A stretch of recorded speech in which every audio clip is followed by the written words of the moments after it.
అవును. శరీర భావం ఉన్నప్పుడు మళ్ళీ కోరుకుంటాడేమో, ఈశ్వరుణ్ణి అయితే ఆరాధిస్తాడు కానీ కోరుకునే ఛాన్సెస్ ఉంటాయి కదా సార్. నిర్గుణ నిరాకార పరబ్రహ్మలో అయితేనే నువ్వు శరీర భావన ఉండదు కాబట్టి ఇంకా కష్టాలు అవి కూడా తీసుకోవు. ఇక్కడ శరీర భావన ఉంటుంది అన్నారు కదా మీరు. అదే కదా చెప్తున్నా, శరీర భావన ఉంది, ఈశ్వరుణ్ణి కోరుకుంటున్నాడు. నాకు ఈశ్వరుడే కావాలని కోరుకుంటున్నాడు, ఈశ్వరుడు కావాలని కోరుకుంటున్నాడు, కానీ శరీర భావన ఉంది. అయినా ప్రారంధాన్ని అనుసరించి కష్ట నష్టాలు సుఖ దుఃఖాలు ఇవన్నీ వస్తున్నాయి. అది పాయింట్ నేను చెప్తాను. ఇది ఇప్పుడు ఎక్కడ వెళ్ళాలంటాడు, ఇప్పుడు ఈశ్వరుని కోరుకుంటాడో కోరుకోడా అని అంటే, ఇప్పుడు మీరు చూడండి, ఈ చిన్న లాజిక్ ఒకటి ఆలోచన చేయండి. అరే, నాకు వస్తూ ఉండే కష్టాలు నష్టాలు సుఖము దుఃఖము ఏముండాయో అది ఈశ్వరునికి తెలియదా? ఈశ్వరునికి తెలియదా? తెలుసు. మరి ఈశ్వరునికి తెలిసినప్పుడు నేనేంది ఈశ్వరుని ప్రార్థించేది? అర్థమవుతుందా? ఎంత పరిపక్వత రావాల మనస్సుకి, అది ఆ దృఢత్వం రావాలంటే, అలా దృఢత్వం అది వస్తేనే ఈశ్వరుణ్ణే కోరుకుంటున్నాడని అర్థం. అట్లా లేకుండా శారీరకంగా కష్టాలు వస్తున్నాయి, నష్టాలు వస్తున్నాయి, దుఃఖం వస్తున్నాయి, అన్నీ వస్తున్నాయి. అయితే వాటిని కోరుకుంటాడా కోరుకోడా అని అంటే, అతనికి అది ఉంది, బాధపడుతున్నాడు, దుఃఖపడుతుంటాడు, అన్నీ ఉన్నాయి. పడుతూనే దాన్ని ఈశ్వరుని ప్రార్థించవచ్చు. కానీ ఇక్కడ చూడు, ఇక్కడ అంటున్నాడు కదా, ఏతు సర్వాణి కర్మాణి మయి సన్యస్య, మయి సన్యస్య, పైగా మత్పరాహ. చూడండి ఎట్లా ఉంది. నేను అంటానుగా, భగవంతుడు అంటున్నాడుగా, వాడు నాకు సమర్పించేశాడు. ఈ కర్మలన్నీ మహాత్మా, ఇవన్నీ నీకు తెలియనివి కావు. ఈడ జరుగుతూ ఉండేదంతా నీకు తెలియంది కాదు. దీంట్లో నుంచి నేను బయటపడాలని కూడా నేను కోరుకునటం లేదు. మత్పరహ, నా పరమైపోయినాడు వాడు. ఏమన్నా చేసుకో, నీ ఇష్టం. ఈశ్వరుని చూడండి ఎట్లా ప్రార్థిస్తున్నాడు. మత్పరహ, నా పరమైపోయినాడు వాడు. అంటే నా పరమైపోవడం అంటే ఎలాగైపోవడం? మనస్ నా పరమైపోయింది. అంటే ఈశ్వరునికి సర్వము తెలుసు, సర్వము ఈశ్వరునికి తెలుసు. ఇంక నేనేంది ఈశ్వరునికి చెప్పేది? ఇప్పుడేమైపోతుంది తెలుసా? ఇప్పుడేమవుతుందంటే, ఇప్పుడు మనం చూడండి, ఏ దేవస్థానం దగ్గరికి వెళ్ళో లేకపోతే ఇంటిలో పూజ చేసుకుంటూ ఉంటేనో మనం సంకల్పం చెప్తాం. సంకల్పంలో ధర్మార్థ కామ మోక్ష ఫల పురుషార్థ సిద్ధ్యర్థం అని అంటాం. లేదంటే ఇష్టకామ్యార్థ సిద్ధ్యర్థం ఏదో చెప్తాడు. లేకపోతే ఏదో దురిత నివారణార్థం ఏందో చేసి ఉంటాడు.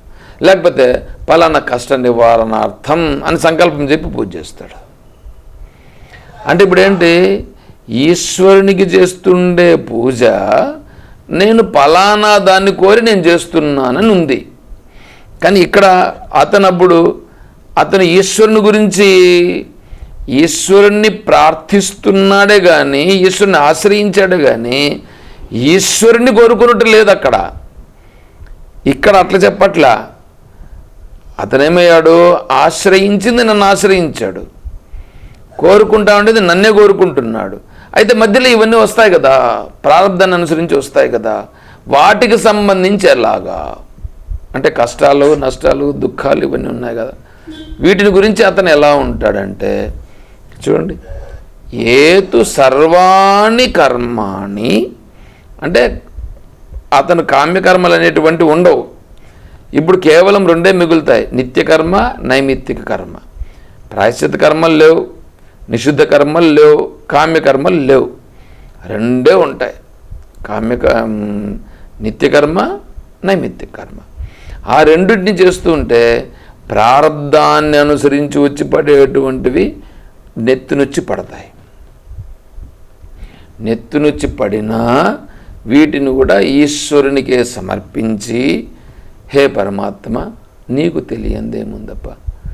నేను వీటిని తొలగించాలని నేను నిన్ను ప్రార్థించను. అసలు ఆ భావన కూడా రాదు. మామూలుగా ఏం చేస్తారంటే చెప్పేటువంటి వాళ్ళు, మిగతా వాళ్ళందరూ ఈశ్వరుని ప్రార్థించకపోతే ఇంకెవరిని ప్రార్థిస్తారండి? లోకంలో ఉండేవాళ్ళు అంటే ఇంకా ఈశ్వరుని ప్రార్థించకుండా ఈడ వేరే ఉండేవాళ్ళని, లోకంలో ఉండేవాళ్ళని ప్రార్థించాలనా అని అంటారు. వాళ్ళకి అస్సలు ఈశ్వరునికి సంబంధించినటువంటి స్పర్శ కూడా లేదని అర్థం. అట్లా కాదు. ఈశ్వరానుగ్రహం అనేటువంటిది ఉంటే లోకమంతా వాడికి దాసుడవుతుంది. కాబట్టి ఏమి? ఈశ్వరుణ్ణి ఆశ్రయించుట, ఈశ్వరుని యొక్క అనుగ్రహం కోసమే ఉండుట, అంతే. మరి ఇవంతా ఇచ్చింది కూడా ఎవరు? నా ప్రారంధాన్ని అనుసరించి వచ్చినాయి, దాన్ని ఈశ్వరుడే ఇచ్చాడు, కాదని నేను చెప్పట్లేదు. ఈశ్వరుని నేను ప్రార్థిస్తే ఒకవేళ ఈశ్వర అనుగ్రహం చేత దీన్ని అధిగమించే సామర్థ్యం కూడా నాకు ఇవ్వచ్చు, అయినా నేను కోరను. ఇతనే అంటాడు భక్తుడు. ఇతనేమంటాడు? నేను దీన్ని తొలగించమని నేను కోరుకునటలేదు. ఎందుకంటే ఒకవేళ దీన్ని తొలగించమని నేను ప్రార్థిస్తే ఈ శేషమును మళ్ళీ నేను అనుభవించాల్సి ఉంటుంది. పైగా ఇప్పుడు వచ్చినదంతా నేను చేసుకోండి కర్మను అనుసరించి వచ్చిందే కానీ ఈశ్వరుడు నా పైన పార్షియాలిటీతో ఇచ్చిందేం కాదు. ఈశ్వరుడికి నా మీద ఏమైనా కోపం ఉందా? లేదు. నేను ఎప్పుడో ఏమో చేసుకున్నాను మహాత్మా, అదే ఇప్పుడు వచ్చింది. ఆ కష్టాలు అనుభవిస్తూ కూడా ఏమంటాడంటే, హే మహాత్మా, దీనిని నేను ఓర్చుకోగలిగే సామర్థ్యాన్ని నాకు ఇవ్వు, దీన్ని ఓర్చుకోగలిగే సామర్థ్యాన్ని నాకు ఇవ్వు.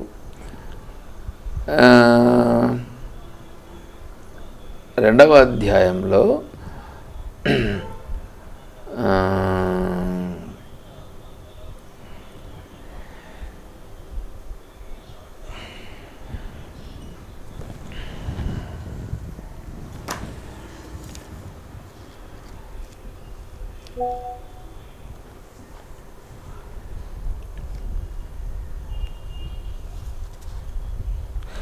మాత్రా స్పర్శాస్తు కౌంతేయ శీతోష్ణ సుఖ దుఃఖదాః ఆగమాపాయినో అనిత్యాః తాం తితిక్షస్వ భారత.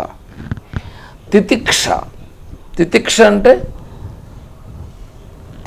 అంటే ఓర్పు. ఎట్లా ఓర్పు? ఏ విధంగా ఓర్పు? శాస్త్ర ఏదో ఉండాలి అని ఉండడం కాదు, శాస్త్ర జ్ఞానం వల్ల కలిగేమో. శాస్త్రజ్ఞాన బలముతో,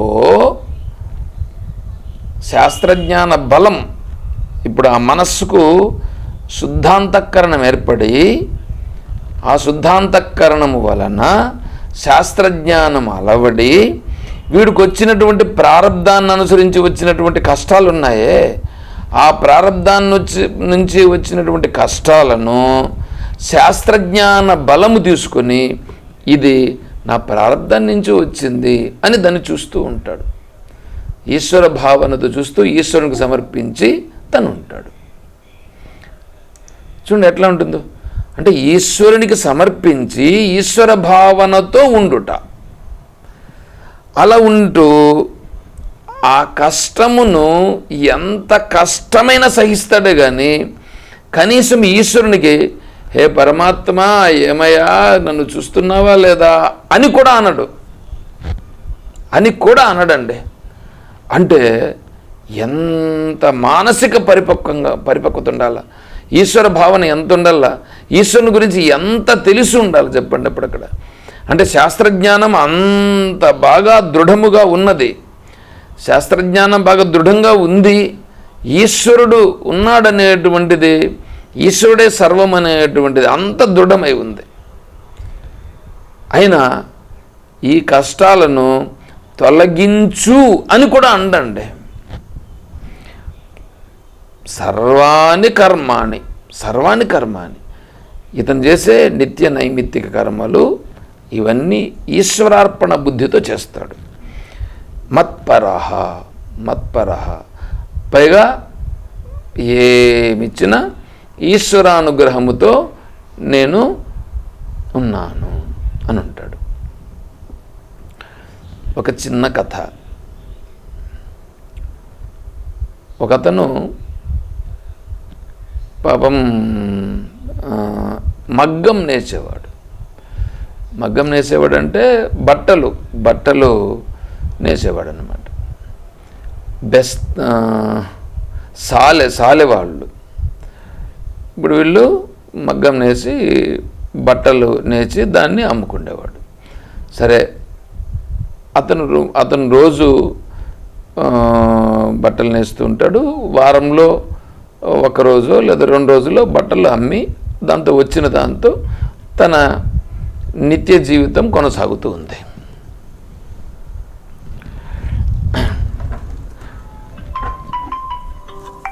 ఇట్లా ఉన్న సందర్భంలో అతను ఏం చేస్తాడంటే, ఒకరోజు బట్టలు నేసి వాటిని తీసుకెళ్ళి అమ్మి వస్తూ ఉంటాడు.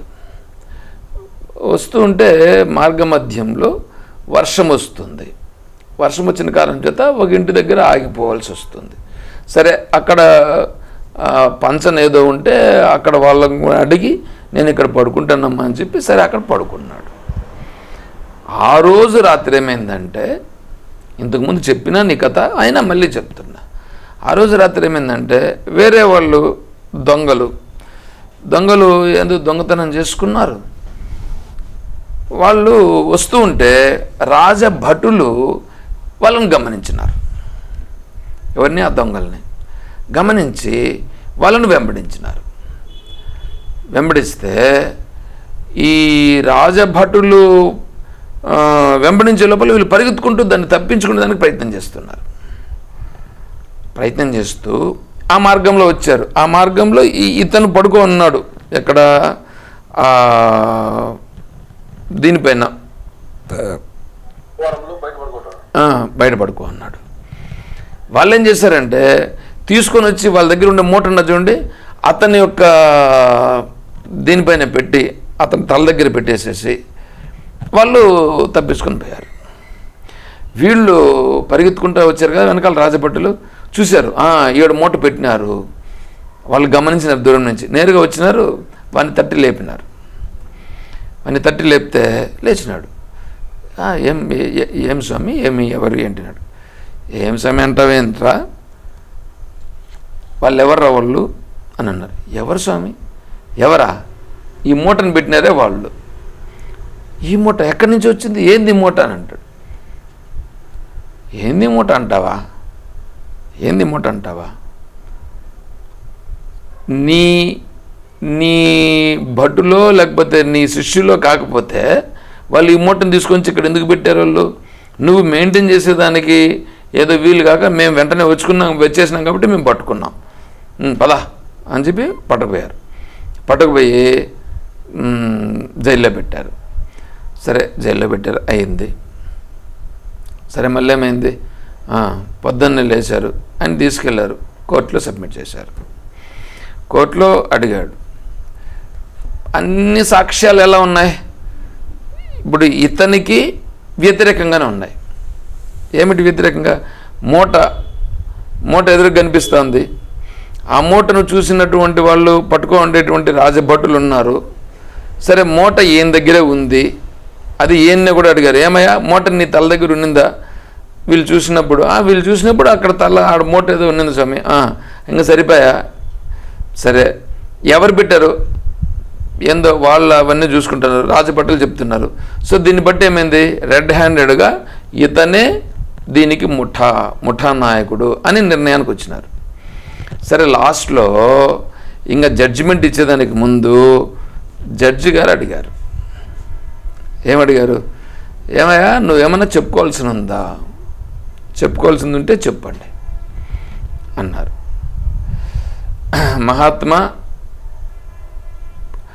నేను ప్రతిరోజు రాముని దయచేత పొద్దునే నిద్రలేచి రాముని అనుగ్రహం చేత నేను మగ్గం నేసి రాముని అనుగ్రహం చేత ఒకటో రెండో వస్త్రాలు నేర్చి రాముని అనుగ్రహం చేత నేను దాన్ని 2 రోజులకు ఒకసారి పక్కలో ఉండే గ్రామానికి తీసుకెళ్ళి రాముని అనుగ్రహం చేత దాన్ని అమ్ముకొని రాముని అనుగ్రహం చేత వచ్చినటువంటి లాభం చేత నా యొక్క జీవనాధారాన్ని చేసుకుంటూ నేను జీవనం కొనసాగిస్తున్నా.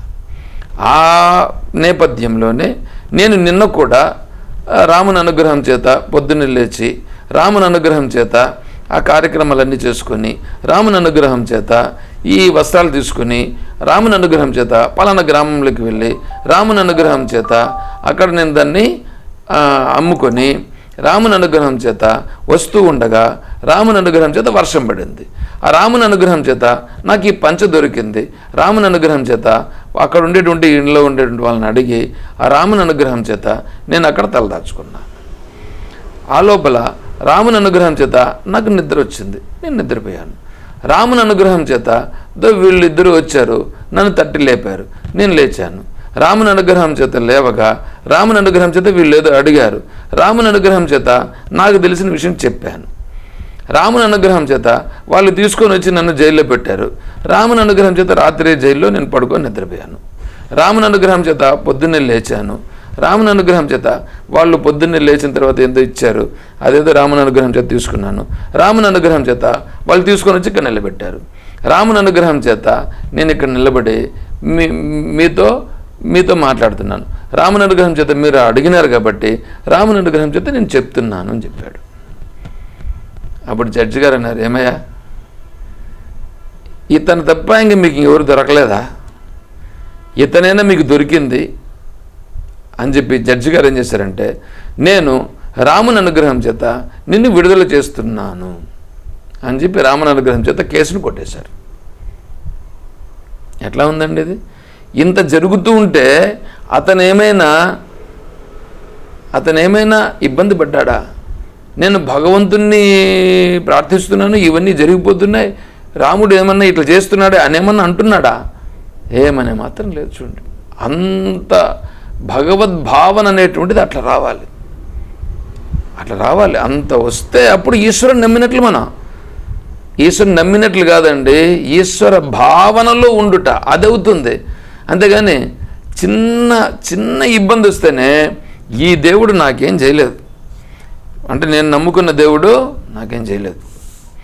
ఈ మధ్యలో కరోనా వచ్చినప్పుడు కొంతమంది ఇట్లాగే అంటున్నారు, నేను నమ్ముకున్న దేవుడు నన్ను కాపాడుతూ ఉన్నాడండి, నేను నమ్ముకున్న దేవుడు నన్ను కాపాడు అంటే, నీకొక దేవుడు, ఇంకొక దేవుడు. నేను దీపం పెట్టకుండా నేను బయట రానండి, కాబట్టి నేను నమ్ముకున్న దేవుడు నన్ను బాగా కాపాడుతాడు. ఇంకొకరు జీసస్ని నమ్ముకొని ఉన్నారు. ఒకరు నేను నమ్ముకోండు దేవుడు నన్ను ఎంత బాగా కాపాడుతున్నాడంటే అంత బాగా కాపాడుతున్నాడు వాళ్ళండి. ఇట్లా రకరకాలైన భావాలు. యాడ ఈశ్వరుని గురించి తెలుసు వీళ్ళకి.